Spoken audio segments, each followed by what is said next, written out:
Lives of our Saints. On the 24th of September, our church celebrates the feast of Saint Thekla.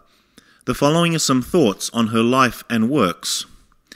Thekla was born in the city of Iconium, Turkey, during the early part of the 1st century. She was baptized by the Apostle St. Paul and was one of his followers for a time. She then devoted herself to Christ and lived a solitary life, devoting herself to prayer and good works. Frequently, she was called upon to talk to the early Christians of the area and discuss those things she had heard and learned from St. Paul. She was a popular speaker and caused many pagans to accept Christ. During the early persecutions, in the reign of the Roman Emperor Nero, she was accused of being a Christian and thrown to the lions in the local amphitheatre.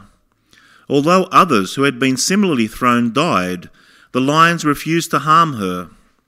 Later, she was thrown into a burning fire, from which she escaped unscathed, because of the fact the fire burnt out as soon as she was put into it. At this obvious miraculous turn of events, she was allowed to go home. She spent the rest of her life in isolation near the city of Seleucia in Turkey. Those who still wanted to hear of her younger days as a listener to St. Paul's teachings flocked to her hermitage. She died in her 90s, shortly after the turn of the 1st century. Her feast day is on the 24th of September.